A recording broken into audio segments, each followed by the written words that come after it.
Online study में सभी का हार्दिक स्वागत है। और हमने रस शुरू कर रखा है। रस का दूसरा भाग मैं आपके लिए लेकर आया हूँ। रस में पिछले भाग में हमने क्या पढ़ा था? पिछले भाग में हमने पढ़ा था रस के बारे में कि रस का शाब्दिक अर्थ है आनंद। अब वो आनंद किस रूप में हो? आनंद की हमने 3 श्रेणियां की थी कि रस 3 प्रकार का होता है। नंबर 1 विजयानंद, नंबर 2 काव्यानंद और नंबर 3 ब्रह्मानंद। 3 प्रकार का आनंद होता है। बात की थी हमने विजयानंद क्या होता है, काव्यानंद क्या होता है और ब्रह्मानंद क्या होता है। अब इसको शॉर्ट रूप में याद रख लो। छोटा बच्चा जब तक स्कूल नहीं आता है विजयानंद में रहता है। खाओ पियो मस्त रहो, है ना। दूध पी लो, कभी कोई मिठाई आ गई वो खा लो, कभी कोई कुरकुरे खा लो। यानी ज्ञानेंद्रियों से प्राप्त आनंद, ज्ञानेंद्रियों से प्राप्त आनंद विजयानंद कहलाता है। समझ गए? सेंस ऑर्गन्स, आंख नाक कान जीभ त्वचा से जो भी आनंद आपको मिलता है वो क्या है? विजयानंद है। अब बच्चा ऐसा तो है नहीं कि 3 साल का हो गया, 4 साल का हो गया, घर पर ही रहेगा, 5 साल में मस्ती करेगा और कभी कुछ करेगा नहीं। जैसे वो 4 साल का हो जाएगा कहाँ जाएगा? स्कूल। स्कूल आ गया मतलब कौन सा आनंद लेने के लिए आ रहा है? काव्यानंद। तो काव्यानंद के बारे में हमने पढ़ा था कि काव्य से प्राप्त आनंद, काव्य से प्राप्त आनंद काव्यानंद कहलाता है। काव्य का मतलब क्या लिया था हमने? हिंदी के संदर्भ में काव्य का अर्थ होता है सबसे पहले तो कविता, पद्यवाद। और वैसे भी रस पद्य का विषय है, गद्य का कम है, लेकिन फिर भी सब आते हैं। कविता, नाटक, उपन्यास, कहानी आदि से, आदि को पढ़कर, आदि को सुनकर, आदि को देखकर जो आनंद की अनुभूति होती है उसे क्या कहते हैं? रस कहते हैं। अर्थात काव्य को पढ़कर नंबर 1, सुनकर नंबर 2, देखकर नंबर 3, जो आनंद की अनुभूति होती है उसे रस कहते हैं। ये हमने काव्यानंद की श्रेणी में लिया था। अर्थात रस की परिभाषा काव्यानंद के अंतर्गत ही आती है। कई बच्चे होते हैं जिनको पढ़ने में बहुत आनंद आता है ना, वो ज्यादा पढ़ते हैं, मतलब काव्यानंद में। कई बच्चे होते हैं जिनको कहानी सुनने में बहुत आनंद आता है, दादी कहानी को होना, नाना जी कहानी को होना, है ना। तो उनको क्या है? सुनने में, वो उनके लिए रस है, आनंद की वस्तु है। अब कई लोग होते हैं जिनको फिल्म देखने में बहुत आनंद आता है, 3 घंटे टीवी के मोबाइल के चिपके रहते हैं, चाहे कितना भी इंपॉर्टेंट काम हो, कोई मायने नहीं रखता है, फिल्म पूरी देखनी है। मतलब क्या करके? देखकर।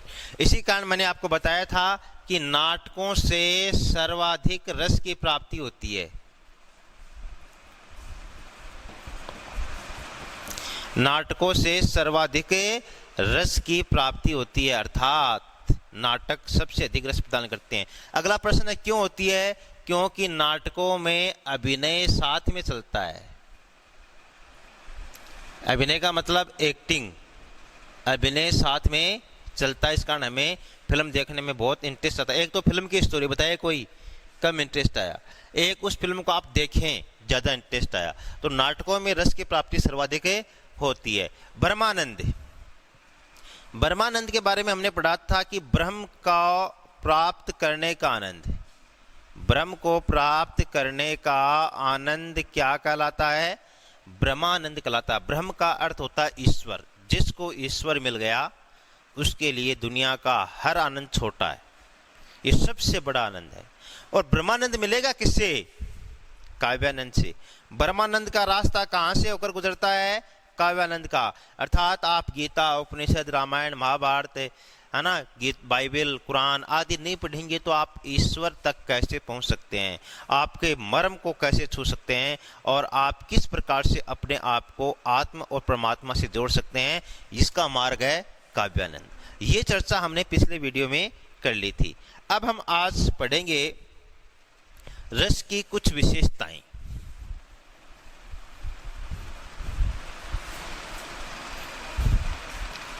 रस की विशेषताएं। नंबर 1, रस ब्रह्मानंद सहोदर है। रस क्या है? ब्रह्मानंद सहोदर है। ब्रह्मानंद का मतलब है ईश्वर को प्राप्त करने का आनंद। तो डॉक्टर नगेंद्र ने कहा है, किसने कहा है? डॉक्टर नगेंद्र बहुत बड़े आचार्य हुए हैं। उन्होंने क्या कहा है कि रस ब्रह्मानंद सहोदर है, अर्थात रस ब्रह्मानंद का भाई है। कौन सा रस है? काव्यानंद। उनकी पूरी भाषा क्या है कि काव्यानंद ब्रह्मानंद तो नहीं है, लेकिन वह ब्रह्मानंद से कम भी नहीं है, इस कारण वह ब्रह्मानंद सहोदर है। अर्थात अगर आपको गीता, उपनिषद, रामायण, महाभारत आदि में रुचि है और आप सब पात्रों के बारे में अच्छी तरीके से जानते हैं, आप ईश्वर किस प्रकार से प्रसन्न हो सकते हैं और ईश्वर मनुष्य से क्या चाहता है, उस मार्ग पर आप चल रहे हैं, इसका मतलब आप कहीं न कहीं किसके साथ हैं? ब्रह्मानंद के साथ हैं। इस कारण हमारा पहला पॉइंट है कि रस ब्रह्मानंद सहोदर है। दूसरा पॉइंट है रस अखंड है, अर्थात ऐसा नहीं है कि रस टुकड़ों में मिलता है। अखंड का मतलब यानी नहीं, खंड यानी टुकड़े, टुकड़ों में प्राप्त नहीं होता है। इस लाइन का क्या मतलब हुआ? इस लाइन का यह मतलब हुआ कि फॉर एग्जांपल आप मैच देख रहे हैं, समझ गए, और मैच में लास्ट गेंद पर अपनी टीम जीत गई, क्रिकेट मैच में। अब आप ये सोचते हैं कि फिलहाल तो यार घर वाले बैठे हैं और भी लोग बैठे हैं, अब तो जश्न क्या मनाएंगे, इसका जश्न तो कल मनाएंगे। अब क्या कल आप अच्छा कूद सकते हैं, नाच सकते हैं, ताली बजा सकते हैं, जश्न मना सकते हैं? नहीं मना सकते। क्यों? क्योंकि वो तो उसी वक्त हो सकता था, वो अखंड है, वो टूट नहीं सकता कि इस रस को बाद में ले लेंगे, है ना। जैसे मान लो श्रृंगार रस है, कोई नायक नायिका का मिलन है, और तो ऐसा नहीं है कि नायक नायिका के इस गीत को है ना बाद में हम गुनगुना लेंगे, बाद में इसका आनंद ले लेंगे। या करुण रस की व्याप्ति है, कोई मर गया है ना, तो आप ये कहीं ये सोच ले कि ठीक है आज तो अब ये रो रहे हैं, कल मैं रो लूंगा। नो, ये अखंड होता है, ये टुकड़ों में नहीं आता है और आपके चाहने से नहीं होता है। उसके बाद में नंबर 3 है कि रस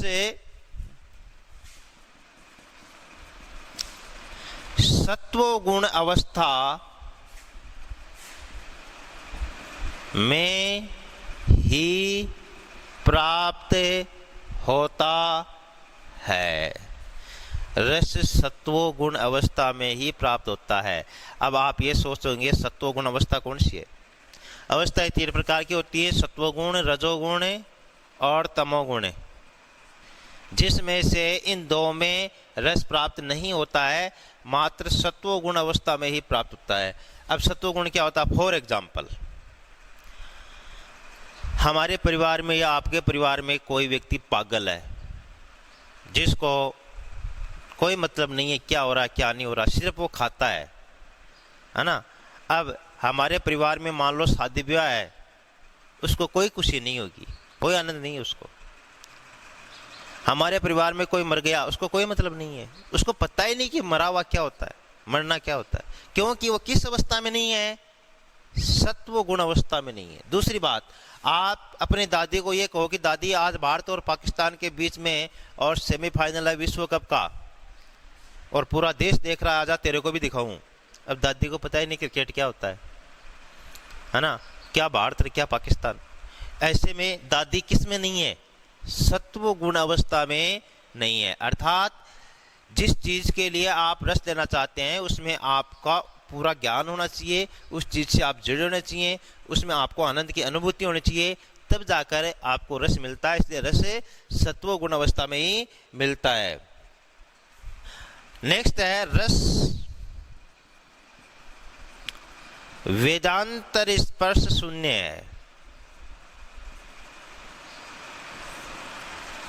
वेदांतर स्पर्श शून्य, अर्थात जब तक आपको रस मिल रहा है तब तक आपको किसी और का ध्यान नहीं रहता।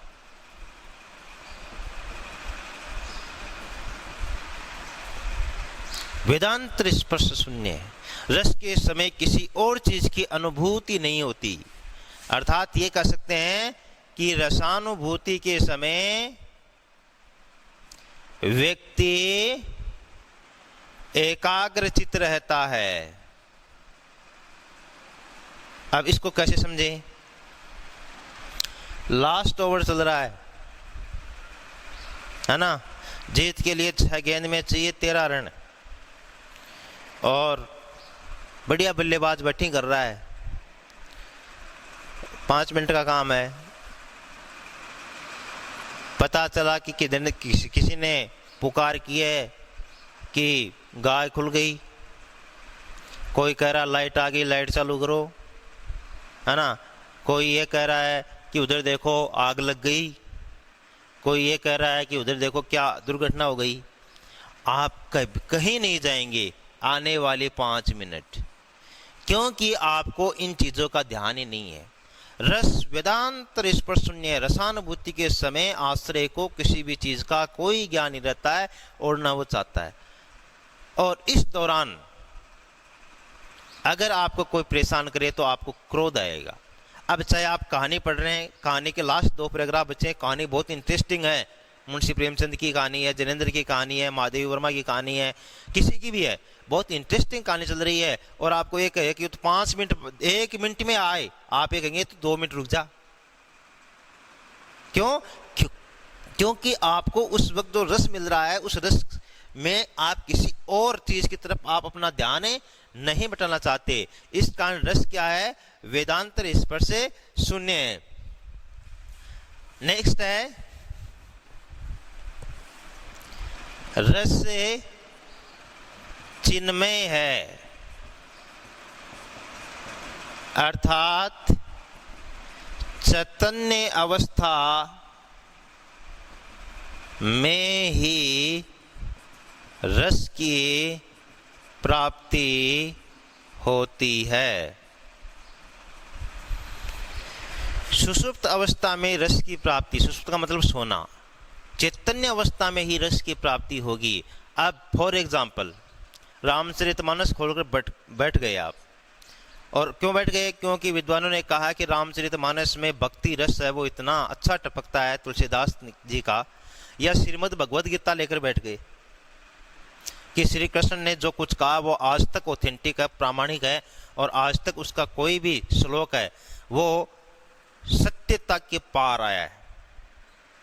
दोनों लेकर बैठ गए, आपको कुछ समझ में नहीं आ रहा है, रामचरितमानस की चौपाई दोहे का अर्थ नहीं समझ में आ रहा है, और गीता के श्लोक समझ में नहीं आ रहे हैं।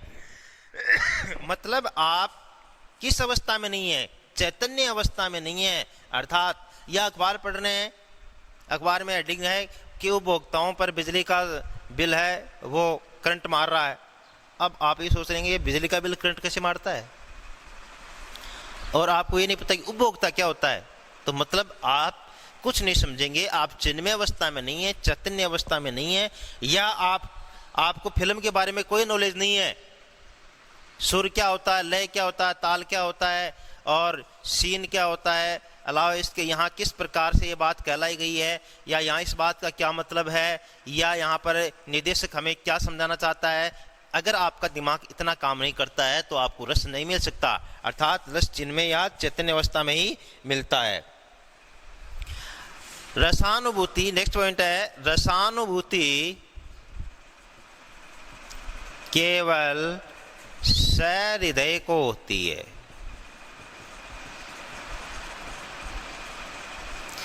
रस किसको मिलता है? जो सहृदयी है उसको रस मिलेगा। सहृदय का मतलब है हृदय के साथ।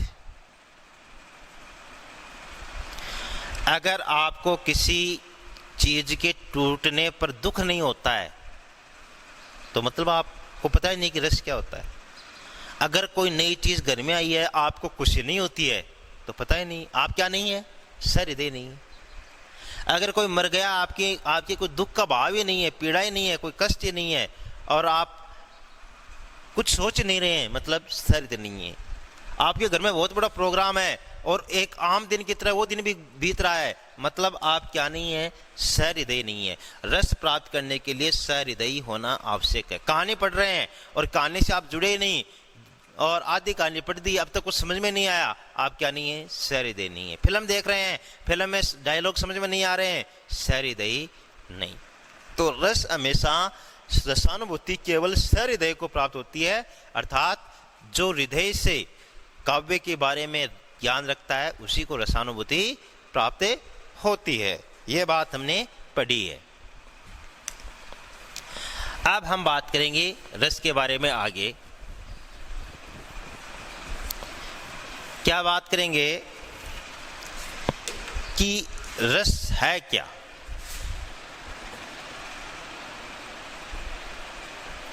या रस की परिभाषा, रस की परिभाषा हमने पढ़ी है कि काव्य को पढ़कर, सुनकर या देखकर जो आनंद की अनुभूति होती है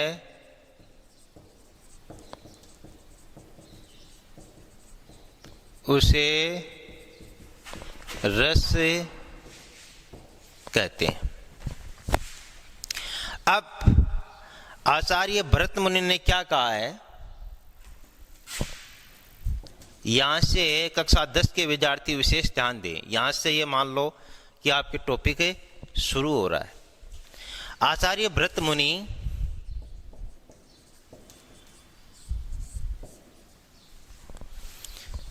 प्रथम शताब्दी के आचार्य हैं। कब है? प्रथम शताब्दी के, यानी आज से लगभग 2000 साल पहले के। उन्होंने परिभाषा दी है और वो परिभाषा कुछ इस प्रकार है, विभावानुभाव व्यभिचारी संयोगादर्श निष्पत्ति।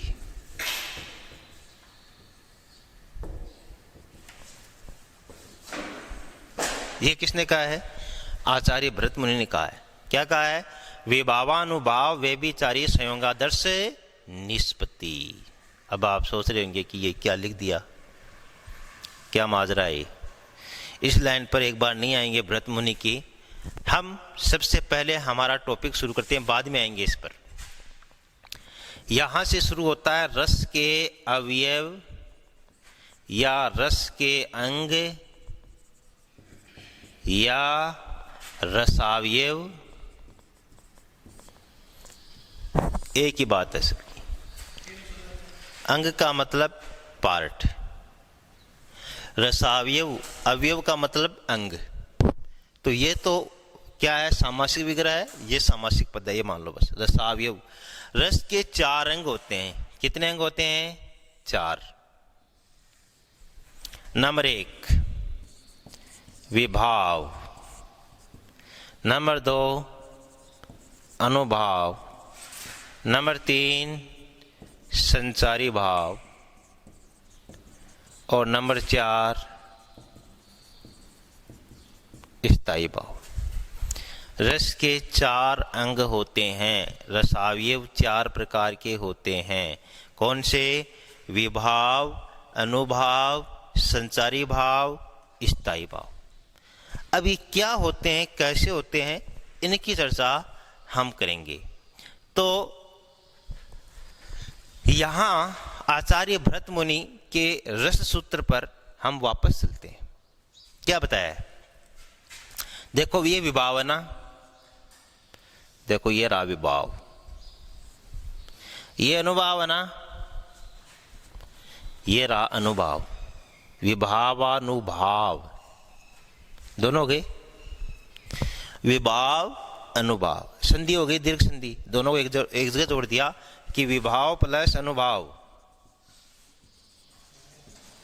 तो ए और ए को आ बना दिया विभावानुभाव। अब इसको और इसको देख लो, यहां तक सही है। विभावानुभाव व्यभिचारी। संचारी भावों को क्या कहते हैं? व्यभिचारी भाव।